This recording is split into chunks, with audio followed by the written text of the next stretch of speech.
As an actor, I've had auditions I thought I absolutely nailed and didn't book, and auditions I thought I completely blew and somehow got the job. When you're only on the acting side of things, you don't always get to see what's happening behind the scenes. But once I started working behind the camera, something changed. When I did book a role, I felt less like I was just showing up to act and more like I was part of making the whole thing. I understood the process. I knew the crew. I could connect with my scene partners and just focus on bringing the script to life. And honestly, it made acting even more fun. There's a movie called A Welcome Home Christmas starring Jana Kramer that I acted in. I auditioned, booked the role, did the whole thing, and then I also worked a day as a props assist. They actually had to leave that part off my credits because of SAG rules. So clearly I like both sides of the camera. And it turns out Taylor John Smith does too. Because the more you work on a film set, the more you realize acting is just one piece of this massive team effort. There are all these people around you doing incredibly specific jobs, and everybody has to do their part to make what eventually ends up inside that frame. Taylor is fascinated by that part of filmmaking, the crew, the process, and everything happening around the actor. And when I realized that, I thought, oh, I know exactly what that feels like. Same. And that's why I was so excited to sit down and talk with him. You've seen Taylor in A24's Warfare, Where the Crawdads Sing, Sharp Objects, and most recently, Lucky Strike, directed by Scott Eastwood. Here's my conversation with Taylor John Smith. Studio Monroe, where the real stories go. So one of the questions that I asked Chris this too. If you were stuck on a desert island, you could only bring one movie to watch the end of time, what would it be? Because this is different than what is your favorite movie. Oh, I have to watch it over and over. And but it could be something where you're like, I would never normally admit this. Oh man. But it's a guilty pleasure, or you know what I mean? Take your time. it can only be a single film. It can't be like a like series. A trilogy or something? Yes, a trilogy. I'll give you a trilogy. I let him have 3. Okay. Because he was having a hard time too. You guys are having hard times. I would take the Harry Potter series. God, really? I know it's like 8 movies, 9 movies. Is that why? Because it's so many movies? One, yes. But 2, it's also has such a nostalgic, like beautiful place in my heart. Because I had the experience of reading the books as a kid, growing up, watching the movie come out year after year, but also like as I grew up and got older, the characters grew up and got older. So I feel like the same range. But like my childhood was so around that, tied to it. Yeah, tied to it. Like in school, you know, getting to read those books and, you know, actually going to the library to spend time when that's fun. And growing up with the characters, like it got a little bit heavier and darker as the characters grew up and like as I was growing up and experiencing new things. And so they hold such a special place in my heart. I watch them every year. I do a whole day movie marathon. I do. Really? It has to be like October, like during spooky, that spooky cozy, like my favorite season. Cold weather, and I'll wake up at like 6:30 in the morning so and I'll watch all day. It's Do you identify mostly with Harry? I think so. Yeah. What was he? Okay, I just being honest. I read the first book, and then I just couldn't do it. I think I was a little too old. Yeah. When I attempted to do it, I was in my 20s. This was last week. Oh, bless you. And so, but I watched the movie. I remember reading the book and then watching the movie. And I remember being upset because one of the scenes was not how I pictured it. Yeah, you gotta suspend your belief that's the worst part is there's so much more in the books that they don't. It was wonderful. Which I'm excited for the HBO series because of that very reason. I know, I've been hearing about that. It seems like such a cool place. Is that kind of what got you into, so for people who don't know your story, because I don't think I actually know your story. Sick. And that wasn't actually why I brought you on. I want to talk more about like you're directing, writing, and things like that. But like, we shouldn't ignore the fact that you are an actor and you're working. So how'd you get started? My little sister grew up in Virginia, and my mom brought me and my 3 siblings out to California when I was like 13, 14. Okay. And so up until that time, my only experience with like movies and TV was Blockbuster. You know, once a month we'd get to go, you know, me and my 3 siblings would like have to decide on a single movie that we were all going to watch. That was great. I'm glad you had that experience. I do miss that as well. And it was very fun getting to like, you know, pick your poison once a month. And, you know, up until that point, I always thought like somebody was in the back making those things. Maybe I wasn't, you know, a very like bright kid, but I was like, they're just like, there's little gremlins in the back, like in a workshop putting these movies together because they just exist in the TV, in the box. Yeah. And, you know, when I moved out to California, like, you know, friends of mine had like parents that like, you know, were like grips or electricians and like in Ventura where we lived. And so you start to get exposed more and more to it, and you realize, oh, there's a whole industry behind it. And then my little sister got approached by a casting director at a mall and was like, I love your look. You should come check out this acting school. Everybody wishes for. Yeah. But I ended up going in her place. And oh, wow. I ended up going in her place and went to like first couple introductory classes, and I absolutely fell in love with it. This is when I was 16 going on 17. Okay. I fell in love with it. And my whole senior year of high school, Tuesdays and Thursdays, I would go back and forth from Ventura to LA and go to this acting class. And there wasn't anything that I had planned on doing with it in the future. It was just like something that I found so freeing, liberating. And it was an outlet for me because I was very much a man of the house at that time due to just like some family circumstances that was going on. And it was the one place where I could not be the rock, so to speak. And I found that I fell in love with it more and more the more I kept going. And at the end of that year, I graduated from high school and was graduating from this like acting program thing. And I wanted to enlist in the military and join the Marines. That was like always my dream ever since. Yeah, I think I craved that sense of structure that I didn't really get. Yeah. The stability that was missing at home. That's so interesting. And I wanted to like fight bad guys and help people like every little boy does. And my ceramics teacher, funny enough, Mr. Salwitz, who's like a great mentor of mine from high school, he knew I'd been going to his class, and he would talk to me about it and ask what my experiences were. And every time I spoke about it, I lit up.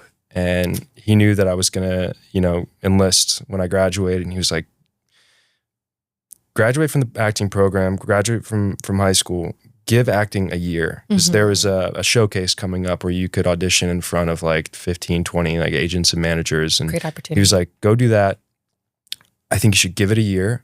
If it works out, great. If not, you know, you can always go enlist afterwards. They're still gonna have the military. And so I did that, and I went and my mom helped me write this stand-up bit running shoe commercial thing that was all sexual innuendo.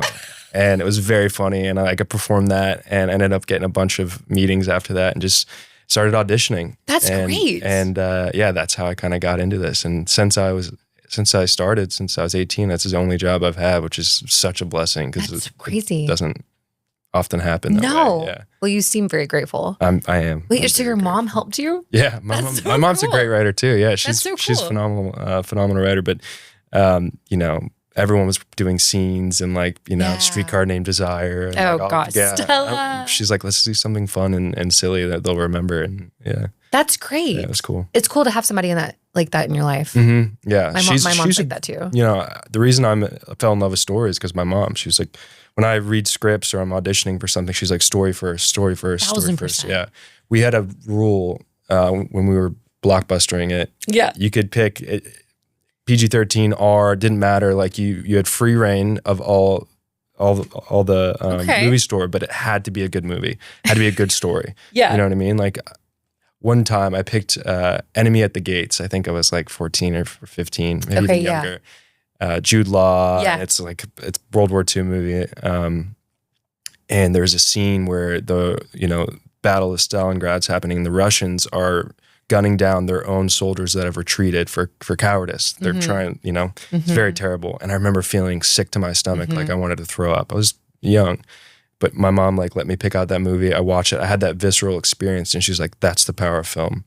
I never forgot that. She's like, crazy. That's what story can do. Right? That's what I had a similar experience, Prisoner. Oh my God. Which is funny because when you use it as a comp, I was like, oh, it's so good. I remember. Yeah. God, it's like, and I think it's one of the reasons why I love putting holidays in films. Like when I'm writing something, it's like, why can't I make it April Fool's Day or Thanksgiving? And in that movie, it was such a contrast to what, they go to the neighbor's house, they're having Thanksgiving. It's supposed to be a time of thanks. Yeah. Kid goes missing. Now they're running around this neighborhood yelling out. And I just remember being total nightmares. Oh, that feels weird. Yeah. Like it feels the opposite of what I'm supposed to be feeling. The contrast, right now. Yeah. Which is Denis as well. Oh yeah. Yeah. Yeah. The whole thing is just like crazy. Sleepers is another one. Remember that one, Kevin Bacon? Yeah. Like I remember going, I loved that was one of the early films that I remember watching that would be like, a period piece that kind of kept going until they were adults, and then learning kind of what was happening and going like, oh my gosh. But it's still one of those films I can't get out of my head. Do you think the movies that you watch and the content you ingest will change once you have your baby and like you'll view the world through a different lens? I think it's going to make me more scared and probably a little bit more like, stop looking at my kid. You know what I mean? But I don't think so, because I think at first, like I'm like your mom. I mean, I would hope that I would be the same way with him. Like if we could go to a Blockbuster, I don't know, we'll have that. Yeah, I know, RIP. But yeah, I think I would hope that like as long as it's, you know, a good story. You know, Quentin Tarantino's book. Have you? No. The Cinema Advantage, I think, or something. He talks about his mom a lot, and he says that his mom actually, they would go to movies all the time, and they go to like the theaters. Like he would go on dates with them sometimes. He's like double hitter. It was like a movie. Yeah, matinee. But the one rule was that she wouldn't allow him to look at anything violent until he could understand what that meant. Mom skipped over that one. Yeah, same. So you're gonna learn today. You want to be in the military again? Yeah. That's what it's gonna look but like. it was just so interesting because then he became like known for being a filmmaker who does a bunch of violence. Yeah. But it was because he kind of understood sort of, I guess, the ethos of that, you know, which is kind of interesting. Yeah. Or shielded from it. And so he's like, therefore drawn to it. Yes, exactly. Okay. So you've been, wow. So you've just been acting this whole time, wanted to go into the military. Yeah. And then you're like, well, I guess I'll try this acting. Thank God for your ceramics teacher. Yes, Mr. Sawitz. Another great thing about him, he's one of those guys, it's a clairvoyant. Yeah. And you know, he's got like a gift. And I have an older sister, Chelsea, and she had his class, you know, a few years before I did. And at the end of the class senior year, he goes and like reads everybody's palm. And he like brought me outside to like read my palm, like while people are working on pottery and ceramics. And he goes, you know, this is total bullshit, right? And I was like, what are you talking about? He's like, I can't. He's like, I either see something about your future or I don't, but I have to read everyone's palm so they think that it's like being fair. Yeah.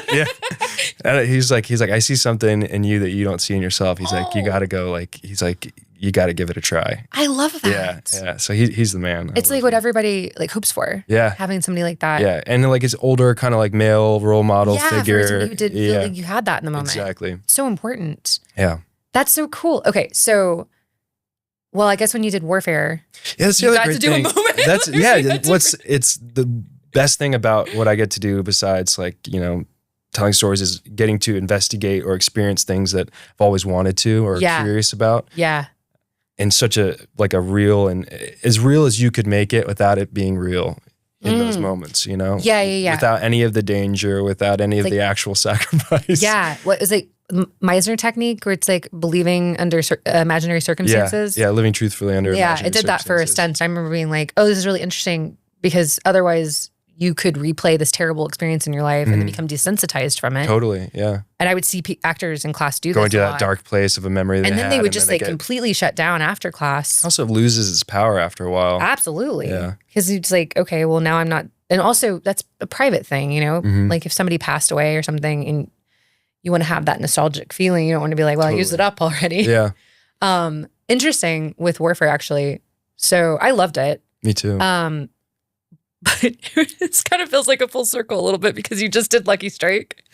Well, yeah, Lucky Strike I did before. Well, it's because of Scott Eastwood. So Clint Eastwood did American Sniper. Yeah. Okay. This is a big. This is like a full circle. And I remember the trailer for American American Sniper. Was just that one scene. I don't know if you remember, but it was just Bradley Cooper with the gun and the kid. And there's the woman walking. And then it's the kid with, and you're like, and the whole time I was like, oh my God, I have to see this movie. Don't pick it up. Ugh. Then I went and saw the movie and it wasn't that at all. It was really about this guy coming home. It was more of a drama. Yeah, reintegrating back into life. Which is like another film in its own. I just didn't feel like it was advertised to me like that. So I remember being really disappointed when I went and saw it. I appreciated it. Because you thought it was going to be more of like a Black Hawk Down-esque, you know, action. Because of that like tension. And so when we saw Warfare, I was like, well, this feels more like I was hoping for. It's a heavy movie. It is, but I love like, I don't know what it is, like horror films, thrillers. That's a real life horror film. It really is. Yeah, Like that's- this, just like the silence and the sweating. The first 20 minutes of that movie, nothing happens. It's like there's this great sequence in Sicario that Taylor Sheridan wrote, and it's 7 minutes of them crossing over the border, picking up somebody and bringing them back from Mexico. Yeah. And at the beginning of that sequence, they're like, nothing's going to happen on the way there. If they're going to hit us, it'll be at the border crossing on the way back. And it sets the stage. And for 7 minutes, this tension is ratcheting up, and nothing's happening. But it's the most tense, I've ever felt watching a film. And it just ratchets. And exactly like they say, 7 minutes later, they get hit. But Warfare was able to do that for, I feel like, 20 minutes. Because you've seen the trailer. You know something's coming. Yeah. You just don't know when it's coming. Yeah. And you're just stuck with these people, kind of a 20-minute slice of life of absolute boredom. And then it's punctuated by sheer terror. I love that though, because it feels like I didn't come from a military family. Yeah. I never had any aspirations. Like I think it's a really respectful thing and I honor that, but I just never like lived it. And so I felt like I got to live in it a little bit. Like I almost felt like I was watching a doc almost. Yeah. And I'm a big fan of Alex Garland. Love Alex. Civil War is great. Ex I loved. Machina. Oh yeah. So, okay.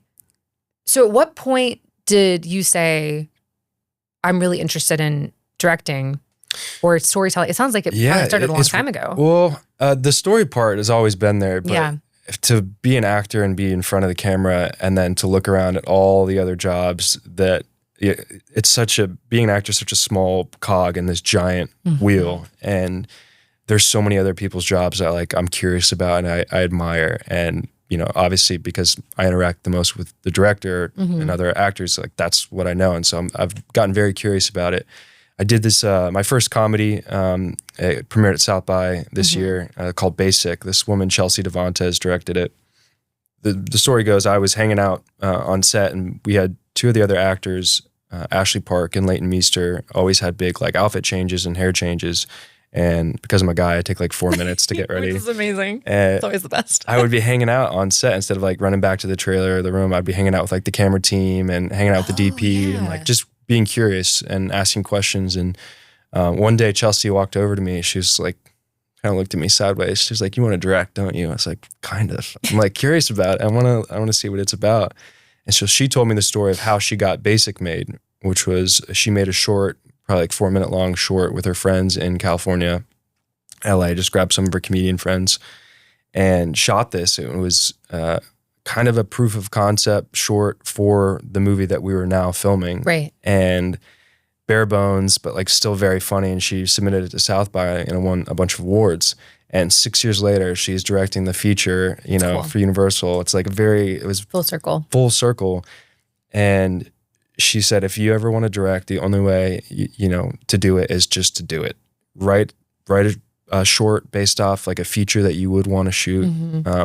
Get some friends together and just fucking shoot the thing. And you'll find out very quickly if it's for you or if it's not for you.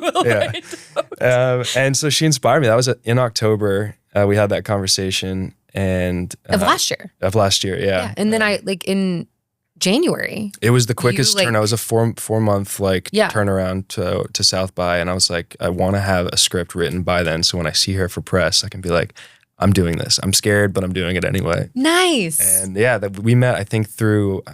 I was reaching out to a bunch of other creatives out here because I didn't know there was a film community in Nashville, and I think Trevor connected us because he had worked with you on the links. Yeah, Trevor Holmes. And being a first time, writer, director of this thing, I had no idea how imperative it was to have a producer. You literally blow my mind every time. Cause you don't really know, what it takes to get a movie done until you're in pre-production, months and months earlier, and you're trying to do it on your own. You're making phone calls on your own as a director, and you're like, this feels like a lot of work to do this, and also come up with the shot list and the creative stuff and that's what the producers are for. And you came in and totally it was like a warm blanket. I'm like, oh my God, I'm safe. She's figured it out. Nice compliment. It's so nice to have someone that's done it before and that's confident in their ability to pick up the phone and call just about anybody and say, it's awesome. But I had no idea, obviously producers get the movie made, but I had no idea how integral you guys are in getting it to even, the first shoot day. Like there's so much that has to be done. Yeah. That I'm not privy to as an actor because I'm it's already there. La da da da da. Yeah. I just show up and It's like do crazy, my right? stuff, and you guys are hair on fire, like fixing a million patches in the ship that sometimes feels like it's sinking. You guys, it's amazing what you guys are capable of. That's so funny. Karen Kingsbury gave me on my last movie. It's a book. It's like a journal, and it says, "Everything's fine. I'm fine. Everything's fine. Everything's on fire, but it's okay. I'm totally fine."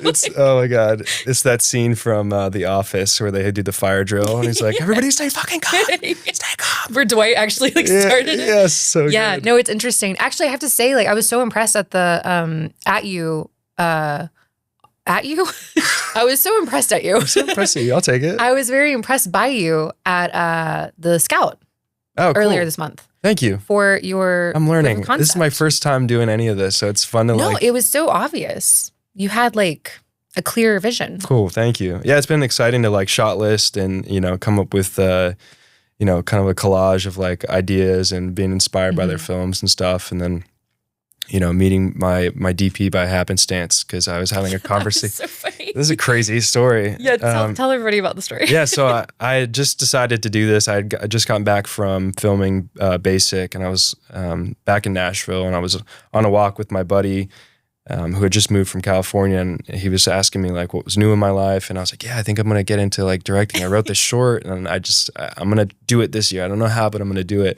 And I was talking to him about like color grading or like DaVinci Resolve or something. And there was a guy walking with his girlfriend like 20, 30 feet in front of us, and he just stops and he like turns around. He's like, "I'm sorry, did you say color grading?" Like it came out of the trees, this guy, Matthew Strack. And we ended up hitting it off right away. He had just moved from Florida like that week to Nashville and just graduated from Full Sail for getting his master's in cinematography. Yeah. Like that week, he had just didn't know anybody, and he like overheard like. It's so funny when he told me too. It was like meant to be. So you're just at a park? He's like, yeah, I didn't know. I think he said his girlfriend was talking, and he just heard like a word that made him stop. Shh. 1 second. But he was cool, so we hit it off, and it was one of those things like like I think it's like a blessing from God. So I was like, I'm gonna roll with it, Yeah. And he's been awesome. He's been awesome. It's like everybody that I was supposed to meet at the right time I've met, Yeah. It is kind of a, the situation when you were doing your first test and it was like, so walk me through a week. It really is that like for producing. Sometimes Brian De Palma said this in an interview once that, the job of a producer is sometimes just figuring out who is right for that job. Yeah. Because you can have a really great gaffer, but they're not going to jive with this director or they're going to clash. And like, I don't need that. And so it's so interesting. But how do you, unless you've worked with these people before, how can you tell before you offer, that gaffer or that grip, or the production designer, the job, how can you tell that they're going to be in sync? Yeah. With everything? That's so interesting. Like I'm being interviewed. No, I think it's just years of like, so I started off acting, and so that's kind of was my first introduction to the film world. So I would do like music videos, commercials, short films, and then I did when I was like 27, I became freelance and started PAing because I was basically like, I would do anything just to be. I want to be around. on set. Yeah, I want to be around that. I don't know what I want to do totally yet, but I know I'm not just an actor. Not that there's anything wrong with that. No, I was like wanted to do more than just be told things. I wanted to understand the process and like I know there was ahead of the curve because that's kind of what you got to do nowadays. Yeah, to be able to do that. And so I started PAing and I was like still an agent and still auditioning, acting. I was doing a couple movies and things like that. And then it became, hey, this person, I did a TV show here in town and they were like, hey, can you be an office PA? I'm like, sure. On a long form job? Absolutely. And then somebody got fired in like the art department. Yes. And so I actually job opening. It was like a hallway with 3 like half cubicles. And I was in the middle and I thought, well, if I'm doing this for like 4 months, I want it to be interesting. So I brought a bunch of stuff from home. I gone on a run to Home Depot and I had taken all those paint swatches and I created like a gradient. Cool. Because I was like, well, I'm going to be around here. Yeah. Decorating your office. Yeah. My plan was to write while I was working and doing runs and whatever, because the show had already started filming. Yeah. And so everything in the office had kind of like died down. It was a great place to learn. Like the line producer was literally like right next to where I was, and I could hear her like On the phone. and I'm like, what does that job entail? I would soon find out. But yeah, literally the production designer walked past me. I remember feeling him walk past me and then stop and come back. Show me your swatches. And he was like, yeah. Do you want to work in the art department? I was like, do I get to be on set? He's like, yeah. I'm like, all right. So they transferred me to art department. Well, I was on set, but I was like, you know, set deck. Yeah, set deck. They're not always, they're leapfrogging. Yeah. So I was on set, but I wasn't where you guys were filming. So You're like damn it. ahead of the curve. You're like, this is the next 2 scenes that we're shooting. So you're like spritzing down to dirtying a vehicle and or going back. You know, I'm like, oh, they just wrapped. Now we have to go up at this thing. I'm like, damn it. Maybe I'll see him at Crafty. Who knows? Then props master was freaking out because he needed assistance. And I started running for him. And then he got me into props PA. And so I started working on set. You got to go to like a mini film school. I know. And so I think to answer your question, I've worked in almost every department. And so I think that like in the years of making before becoming a producer, I had kind of done everything. And so I kind of just have like an instinct about people. And I try to ask the right questions. Like even with Matt, I was like, hey, I had a conversation with him like after we'd met and you were filming in some country. I was in Colombia. Yeah, you were in Colombia. And I called him and I was like, hey, I just want to have a one-on-one with you. Like, you know, I want to make sure this looks great and everything, but like, what are you freaked out about? What can I help you with? Yeah. And we had a really nice like one-on-one, and I gave him some time to be like, hey, come back to me. Let me know if you feel 100% good. And then he did. Yeah. Because he was a little bit like, He called me. he was like, I don't know. I didn't know who the guy was. It was so funny. He called me too because it was very, honest. He's like, I don't want to mess anything up. I'm like, dude, this is my first time doing this too. If we're gonna mess anything up, Let's do it together. Let's do it together. This is the first, If it's great, it'll be the first of many. If it's terrible and I had the world's worst experience, which I don't think that'll be the case, then it's fine. We like both learn. But like I want to take a chance on. He's been so great, just answering all the questions I have and being available from when I first met him. I was like, I'm not gonna go find like this incredible, amazing DP that I don't have this like connection with. Like if it does, well, I want it to help him too. Yeah. Yeah. Well, and I respect that. I think that's like, it's like dance with the ones that brung you. Yeah. Well, and I mean, like working with you guys on the Scout, I think that there was a balancing of like excitement and curiosity from both.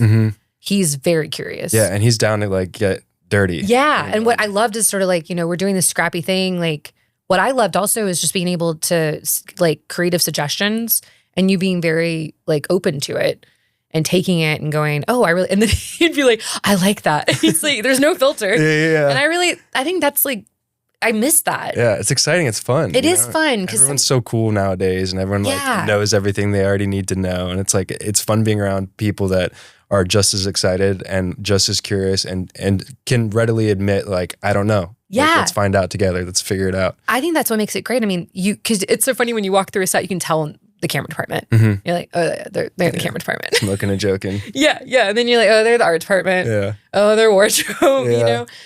But it's like, it's the ones, I did a movie once in 2020 with Tim Sutherland. He's a DP in town. He's amazing. We wanted to get the camera super, super low. And we didn't have the equipment because it was like a low budget film. And he's like, hey, hang on. Do we have any more of that scrap carpet? Because it was like a bloody scene and we had to redo the carpet upstairs. Put them on top of a thing and put some carpet. He put a scrap of it and he just started dragging the camera and then we reversed the shot in post. And that's how we got super low to the feet. No way. And I remember going like, brilliant. It was cheap, effective. Yeah. It was fun. And it kind of bonded everybody a little bit because we were all kind of like, well, maybe this will work. That's what in Obsession, Curry Barker did I don't know if you've I've seen it. Yeah, where she Indy's character is like in the room, it's dark and she's got the hair over her face. Yeah. Her face, it's almost like Uncanny Valley makeup on, and the way that she was walking, I think they did that same thing. They just like shot it in reverse. I'm like, I hope this works. I hope this is creepy. Wait, is this the one where she's going through the hallway or when she has the flower? When she's in the room and he's in the bed and he's like, you okay? You okay? Yeah. She's just in the corner, but the way she walked, it was like super unnerving. I was wondering if they did some like They did some reverse thing. ramping or like reverse it, but such an effective, quick thing. And I mean, so when you don't have the money to like do some crazy stuff, you can come up with genius. That's how filmmaking got started, right? I mean, well, like, you know Brian De Palma. Yeah. So, I mean, I think because of filmmakers like him, Steadicam became invented. Because you wanted some crazy stuff done. Yeah. Takes, and these camera operators are just like, God help me. You know, and they're on film. Yeah. I mean, what like amazing technique to be able, like, sure, it goes in and out of focus a little bit here and there, but it's fun. It feels like you're there. It feels like you're there. Do you feel like films nowadays they're so clean? Yeah, I was gonna say it's very like clean, very clinical. That's why I think like I just saw Backrooms. Yeah, I watched it too. And it's got this like fun VHS like found footage. It does have a little bit of that feel to it, and so many, even just like the way it physically looked, like the color of everything, and it felt like more like a fun project that somebody made that had a little bit too much money on the side, but it still felt like his, you know? And nowadays everything's so HD and so crystal clear and so like, you know, everything's so flat. overlit and it's like, it's so flat. It's fun when you see something that looks like a guy made it or a girl made it with a group of friends. Isn't it? And somehow garners attention of the world. Yeah. You talked about the DP from Sharp Objects? Was it Sharp Objects? Jean-Marc Vallée directed that. His with Yves? Yves, yeah. Was he the cinematographer? Yes, he was. Okay, you talked about how he, at one point in our earlier conversations, about lighting with natural light. Yeah, it was great. We didn't have everything that was lit there was all done naturally. Yeah. And because of that, we had so much freedom to move around wherever we wanted. Right, because it wasn't just a bunch of stuff. There was no setups, yeah. That's crazy. There was no setups whatsoever. Is that something that when doing Beneath Still Waters is sort of like in your head? Yeah, that, and also like I just want it to look naturalistic. I want it to feel like it's not a film, like you're walking on that trail with him, you know? Mm-hmm. And also it's the stuff that doesn't look like a movie or made for TV, like especially when it's dark, makes it feel that much more real. Like this did happen, this could happen, this is happening, you know? Oh yeah, it gives you that pit stomach when you were a kid. Yeah, exactly. Yeah. You're like you're it's like the same thing with Prisoners. You know, you watch it gives you like the Thanksgiving sequence, like a sense of like home and like comfort, and then all of a sudden it rips the rug out from under you. Yeah. And everything's like dark blues and all flat lit and stuff. I wouldn't have the same reaction. It's like everything coming together to make this like perfect little magic happen, right? Yeah. For those that don't know, you are directing a proof of concept based on it's a feature film that you wrote, but it's called Beneath Still Waters. Can you like talk a little bit about it that you felt good with? Yeah, it's basically this guy comes back to his hometown that he grew up in for his mother's funeral. He hasn't been back in 15 years, and while he's there, he becomes involved in a drowning that blurs the line between rescue and revenge. Ooh. And, as time goes on, you realize that he has a very deep connection to the person that he tried to quote unquote rescue. Yeah. And so it's based off of that story, and we're just, gonna film hopefully the first like 8 minutes of it. It's funny knowing what it is and then hearing your sort of pitch of it. Yeah. It's actually really good. Hey, thanks. Yeah. It worked really well. Like, can you talk about, I guess was that story kind of something that because of like, it has to be a good story when you were a kid and like the darker stuff was really interesting. Yeah. Because it is sort of a really dark It's a very dark topic. Yeah. I think something that's been on my mind a lot is, just like the state of the world and how like the kids are growing up with like, the school shootings and the atrocities and like what happens, with bullying and like why are, these people driven to do such horrific, horrible things. And something that kind of sat with me for a while is like justice, or like the theme of justice, and what happens when justice isn't served. What happens when, somebody is hurt and they reach out for help to an adult and they don't get the help or the, security that they're looking for. And what happens when young kids take matters into their own hands and what that looks like in reality. And I was just kind of toying around with that concept, and this story kind of started coming to me, like, you know, what happens when something terrible happens to a kid and he feels shame and anger and pain and has nowhere to put it, gives it to the people in charge to do something with it to get that justice, and he's denied. When he grows up, who does he become? What does he do? And, you know, what happens when he tries to exact that justice for himself if he didn't get it when he was a kid? I like characters like that because they're so flawed and they're not perfect. They're real. Yeah. But you also like root for them. I feel so much more attachment to the character. Yeah. Even though he doesn't necessarily make the best choices. No, he makes terrible, despicable the choices. Root of it, you go, I get it. Like how many more times can I deal with this until I'm just fucking done? Yeah. And you almost can't blame somebody. And if you have 15 years of your life that's been ruined to stew on what somebody's done to you, and you see on Instagram and Facebook them living their perfect lives as if nothing ever happened, how could that not anger you and kind of spurn some just devious, evil thoughts of revenge or anger, or like if you feel like something's been taken from you and stolen from you, and these people aren't you know, batting an eye. And I think if you're maybe not of sound judgment and sound mind, those thoughts can turn into actions, and that's kind of what this story is about. Yeah, I want to talk about the influence. Like, so you started off as an actor. Obviously, story has always been important. Yeah. Is there a department where you're like a props person came and gave you something and you're like, interesting? I'd say it's always been like the directors. It's all the directors. Directors of the DPs that I'm like very fascinated by. When I watch movies now, it's hard for me to watch as an audience member because now I'm looking at like camera choices and like, you know, why they put this here and, you know, really interesting one-ers and the look of it, you know, the colors that they, you know, the tone. I'm so fascinated by how they can look at a blank, you know, script, not a blank script, but look at a script and see it in their mind's eye of exactly, you know, where they want to put the camera, how they want to direct the actors, when they're going to cut.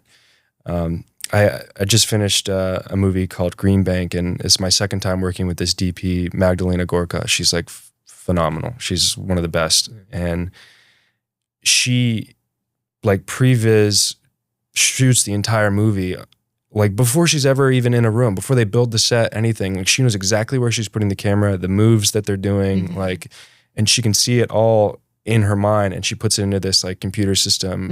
And that's just brilliant to me. Like she's already watching the movie in her head, and so helpful. I'm like, I want to learn how to do that. I think that's so incredible. And then Josh Rubin, who directed us, he's an actor as well.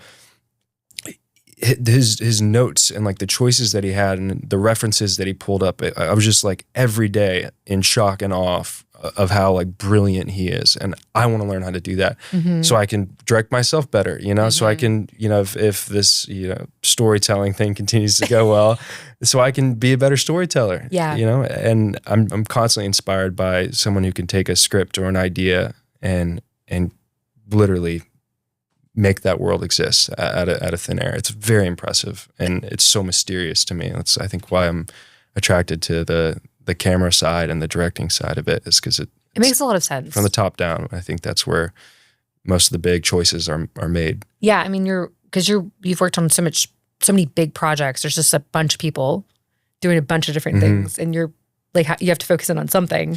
Yeah. And camera and director are there. And it's usually who you're in and you're closest talking most proximity with. to. You know? Yeah, absolutely. DP wants you to like take 2 steps to the right and the technical crouch stuff. down half an inch and you know, look at this piece of tape and, you know, in this corner of the matte box, and the director's like, you know, think about when you were you're like and you're like in this weird, you know. That's some of the stuff I like about acting though. Yeah, it's fun. It's like all these little tiny. It's very technical. Yeah, it's like, so technical. I didn't so much of it is, you know, crouching down your right, hitting this little mark. I know, it feels weird. Don't, you know, look at this little dot, and then, you know, not only remember your lines, but like, this is the intention you're coming into the scene with. Yeah.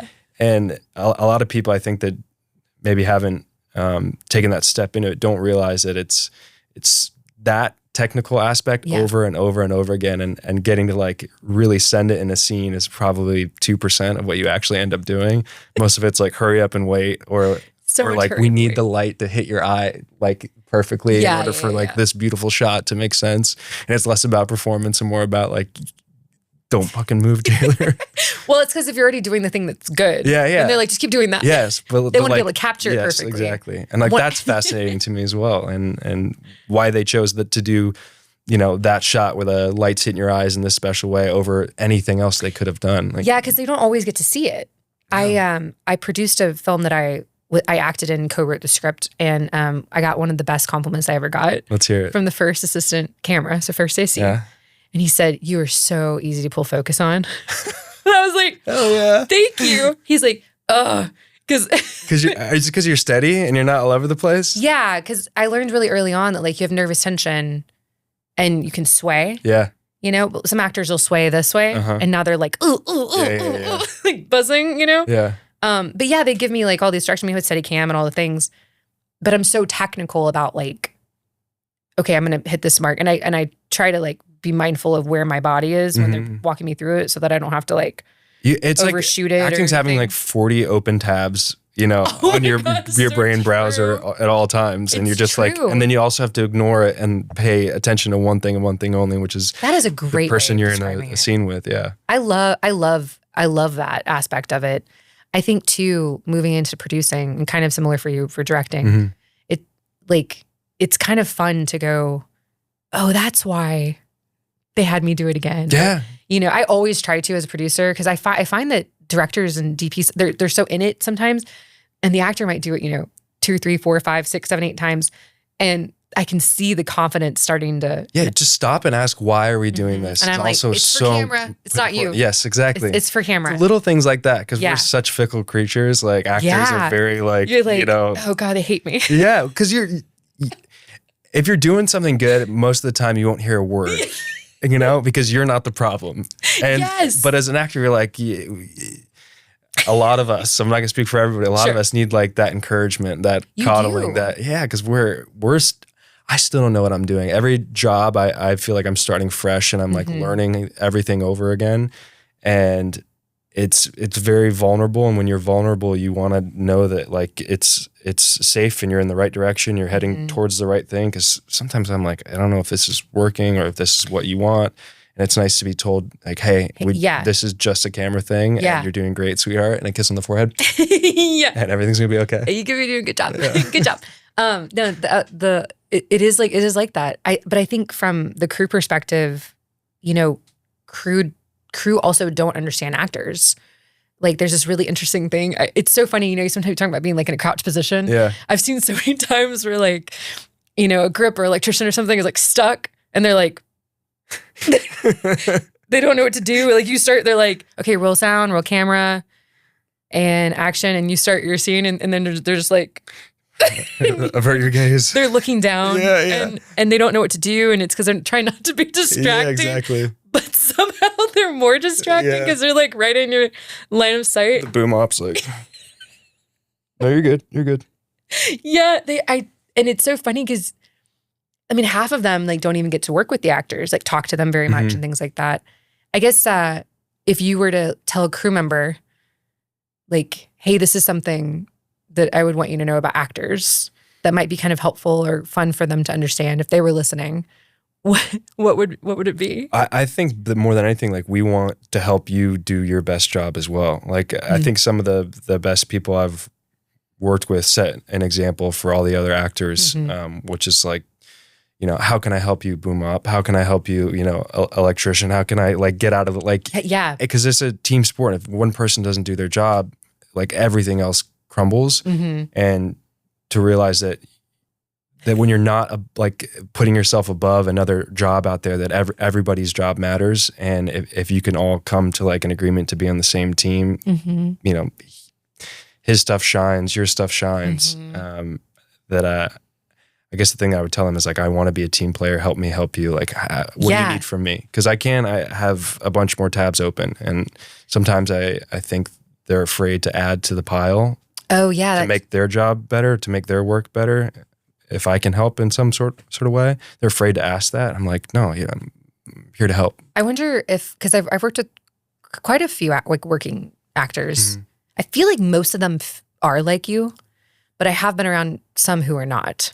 I haven't had that sort of experience, thankfully, because I think at a certain level, everybody has to be collaborative. Yeah, and the PA matters, the first team PA matters, the really director matters. Really care about the end product. Some people phone it in and don't really care, but for I say 95% of the people you work with, like on a studio film or even not a studio film, but like big budget indie, everyone's there to like, let's work as a team. It's not a solo sport whatsoever. It's really not. Yeah.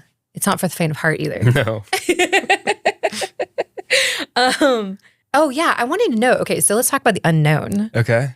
This is the directing part. So this is so interesting because you're one of the only guests. I want to have you come back after. Yes, for sure. I'd love to. So we can talk about like what it was. Debrief after. Yeah. But like right now, there's this whole unknown going on, and you reached out to me in January 2026, and then we've been slowly prepping this project, which feels great because it's like, there's so much time. Well, there's a lot of time and it's not the full feature. Yeah. I mean, some features at indie levels don't even get this much from January to October. And so the plan is to shoot in October. And there's still a lot of like kind of open tabs for me, but it's been great working, understanding kind of where your head's at and Matt's head is at and all this stuff. So I want to know what's exciting you most right now about this process, like where you are right now. Finalizing my shot list. Like I've gone through, and I've probably sent you like 40 iterations of this thing, but there's like, every time you go over it, you're like trying to figure out, different camera angles and like fun movements that'll make it interesting within the sandbox of the short, and just dialing it down to like a very fine T, and now putting in editing notes on, the shot list pages, like very detailed notes.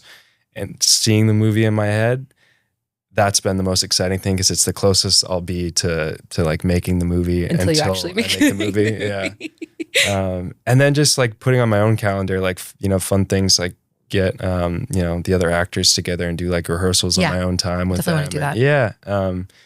It's just fun. And then knowing that I'm doing it and like, if it's great, amazing. And if it's not, and I hate being a director, then I never have to do it again. But I want to try, and I think I am going to love it. And that's another scary part is like, what if I do and I don't? Like, oh yeah. If you want to. Yeah. What if I really like it? Not make the switch, great. Not make the switch whatsoever. I'm just saying like it's another thing that I'm like, yes. Well, you're acting in it too. Yes, exactly. Yeah. Yeah. That is actually like one of the things that I've held off on doing is acting and directing something because I'm so concerned that I'm going to want to do playbacks all the time and I'm going to slow everything down. And you need a Natalie then. You want to produce my project? you get 2 look backs. Yeah. And, but that's been an interesting kind of thing is like thinking about that going, that's one of the things I love about producing too, is like, I'll sit behind Village and I usually talk to the director about an actor. I might talk to you about you. Yeah. But if it's like, especially if we film something that was, the back end of a scene a week ago, and now we're filming the lead into it. And I'm like, ooh, that emotion isn't matching. I talked to Scripty. It's too abrupt. I'm just there to like quality control, basically. So we got all the pieces. Now we're working. Now I have somebody running like the logistics on the day, and now I'm focused on looking at the monitor. I'm excited about that. Me too. Process. I was also, it's nerve-wracking in a way to do the writing, the directing, and the acting, like the writing is finished, but like the directing, the acting, like how to put on those different hats within seconds of each other. Like, before rolling, putting on your director hat and like making sure everything's right. And then, putting on your acting hat and like, and trying not to direct yourself in the scene or somebody. Yeah. There's just like, there's things that are unknowns that I'm going to be curious how it rolls on the day. But that's why I think having a great producer is so nice, because I can't be in Video Village. I can't be on a monitor looking at, the framing or if this is reading or not. Well, I think that comes back to the prep. Proper prep prevents piss poor production. The P's. The 6 P's. The 6 P's. Kyler taught me that. Really? Yeah, but it's so true, because like so often the things that go wrong on the day is because nobody thought about it ahead of time, or they ignored it, or they're like, I don't know how to deal with this. Yeah. So I like to go like head in and let's get all the hard things done so that we can actually like get to the meat of it. It's almost that David Fincher vibe of like, I can't do it 100 times, but I want to do it as many times as we have time for. Yeah, exactly. Yeah, because we're not having to like deal with something else so that we can get that camp. Because sometimes like, you'll be doing great work but the camera needs an extra happens, second. yeah, happens a lot. Or vice versa. Vice versa. You need a second. So what's keeping you up at night? What's intimidating you? What's scaring you at this process? Is there anything? Honestly, it's from everyone I talk to, all like the directors I've spoken to, you're answering a million questions, and it's having an answer even if it's not the right one. Oh, Because indecisiveness can like kill. Oh yeah, kill the vibes, kill the vibes, kill the momentum, and it's being comfortable making a decision that, you know, in the moment might not be like, if you had an hour to sit down and really think about it, you could probably come up with a better choice. But like making one and executing it then is worth so much more than 1000%. like, you know, a perfect plan executed in an hour. Yeah. And so just being comfortable, like not feeling 100% like this is the exact right thing that we need to do in this moment, and then moving on to the next question that needs to be answered, and balancing. That's great. Balancing that, yeah. I think that's good advice. I mean, I think too, because it's film and you're not writing a novel, I guess if you had a novel, you'd be working with a publisher, but you have a producer, you have a DP, you'll have people to be like, hey, are you sure? Again, hire people that are so great at their job and that have, you know, an expertise of their own, because there's going to be times where you're a little overwhelmed. Totally. Yeah. And you want to be able to, I mean, it's so refreshing and wonderful. I tell you and Trevor this. Point at me. that you guys are from the same town. Yeah. Yeah. I was like, the water is, what is in the water? I don't know. Because you guys don't have egos. You guys are so kind. And I'm just like, you aliens. Something will go wrong. I guarantee it. I'm like, oh no, he's such a jerk. Yeah.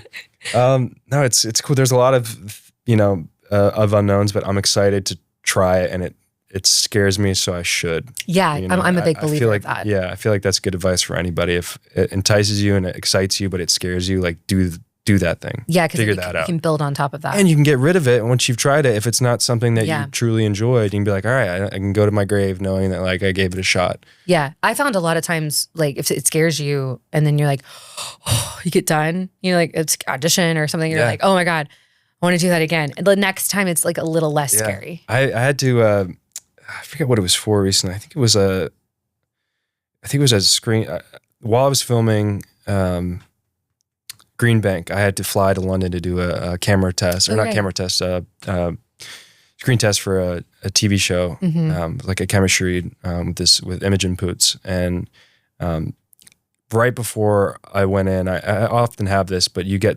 this feeling in your stomach. It's like your stomach doing backflips, and you're like, oh my God, you're playing everything in your head. You're like prepping yourself. And right before I had flown out to London, I watched this video of this psychologist, and she was talking about like your butterflies, that fear, and how she changed her mind to think of it as like that inner applause cheering you on because you're about to do something that's like brave and exciting, and those, you know, feelings in your stomach aren't like caution signs of fear. It's like your body applauding you, getting ready, like this is the thing, go towards it, like do that. Wow. Because in the long run, it's going to be good for you. Yeah. Because that's how you grow. And so I was able to like rewire my thinking in that. And I was like, fuck yeah, like let's go, you know? And it really, it did wonders. But yeah, I'm constantly trying to like, advice. Yeah. I'm going to use that. Learn more stuff like that to perfect, because it's acting, and you know, what we're called to do is very finicky and strange, and it's different every time. You never know, like the little tips and tricks you're going to need just to get through your Saturday morning. I mean, it's true. It's funny, like when I did my first sort of big girl producing job, I had done maybe 5 or 6 movies, long form stuff before it. And, but it was like the big one. It was about 4 or 5 years ago. Cool. And I remember having like, oh God.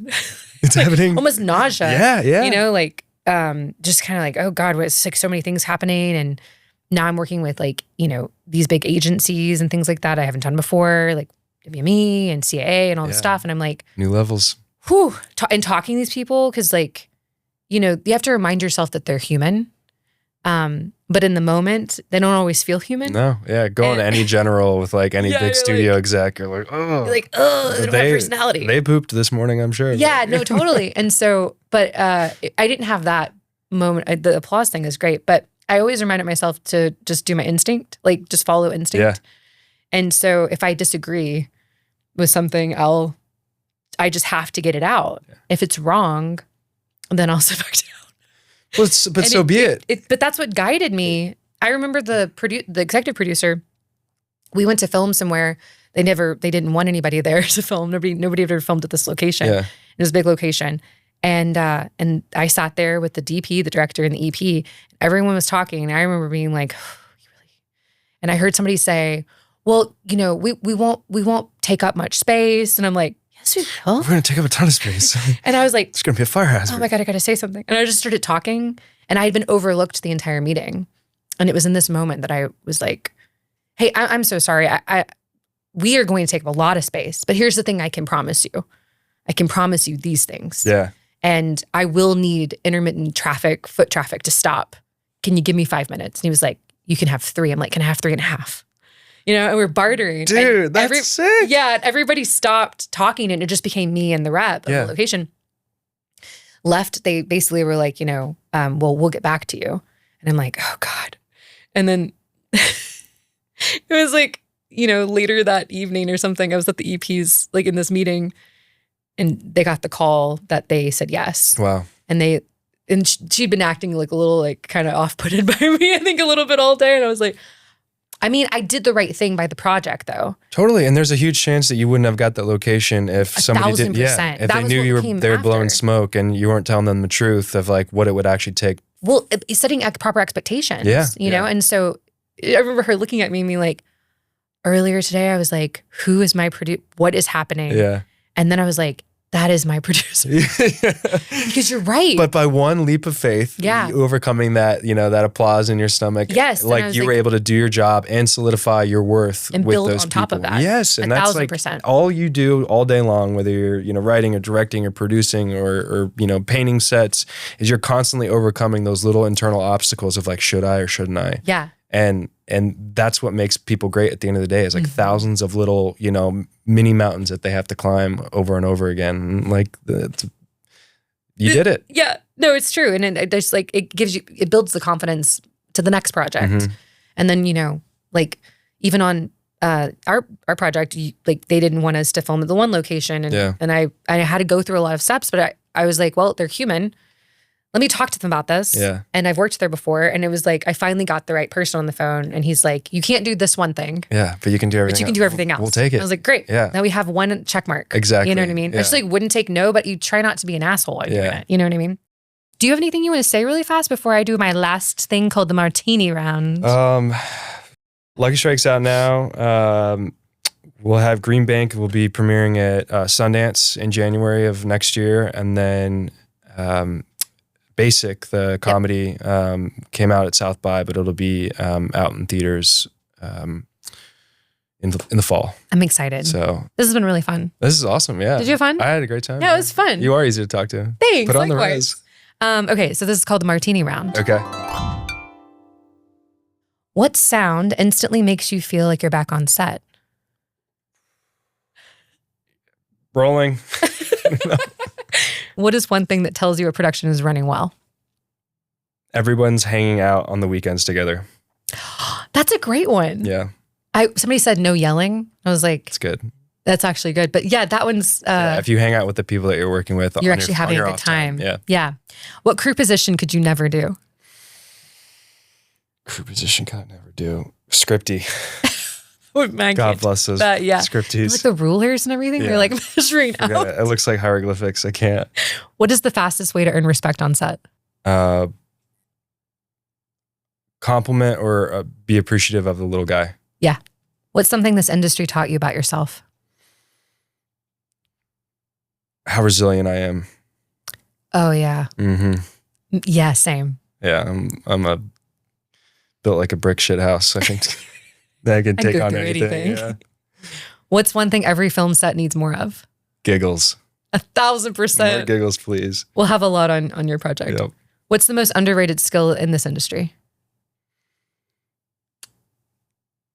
Kindness. Yeah. Yeah, and goes a long way for a lot of people. I think that's been like one of the main answers. Really? Yeah, it's true. Yeah. What part of this job never gets easier? that one scene on the shooting schedule, whatever it is. It could be, you know, a death scene or you crying over, you know, a burial site of your son, or there's always one scene that like, you know, it's going to be a day. It's going to be a bitch It's going to be a bitch to do. And you always see it. It's like 2 or 3 weeks out and then you just start counting the days down. D-Day. Yeah, it's like literally D-Day. Every project has one. And it's You're like, so right, they do. and it's, you know, it's whether it's the actor or the directors, producer, like, the AD, you know, or we the have director. 200 extras on this thing, or like, God, every project has a D-Day and you're There's like, one day that's just going to be like impossible. Yeah. But somehow we do it. and it's so great. The Yeah. feeling of overcoming that is like exhilarating. Put it right in my veins. What's something people in this industry don't talk enough about? Their failures. You need to listen to the Christopher Allen Nelson episode. Don't when it tell me comes what out. to do. I'm going to sit you down and make you watch it. Okay, last question. You Yeah. ready? If your career ended with a final shot, so you can describe the shot, Okay. what would it be? My career ended with a final shot. Yeah, like you're like an old man, old Taylor John Smith. My career and my life. Your career. Okay. My Well, I mean, what's your career? career ended with the final shot. Yeah, you also don't have to be an old man. I was just saying. I guess it would be 60 or 70 years from now where I'm in. The only reason I had to stop was because I can't walk anymore. So what's the shot though? The shot Got is a cane? yeah, me walking off stage with a cane and going the wrong way and be like, Grandpa, over here, over here. Oh, the doors used to be this way. Yeah, do you remember? Something like that. Yeah, hopefully I get to do this for a long time. It would be me riding off into the sunset in my wheelchair. I love that. Yeah. You will do this a long time. You got all the right stuff. Just like, yeah, get out of here. This has been lovely. Thank you so much for having me. Thank you so much for coming. Yeah. This episode of Studio Monroe is brought to you by our friends at DBV Rentals. If you enjoyed this conversation, subscribe and follow. Until then, see you at call time.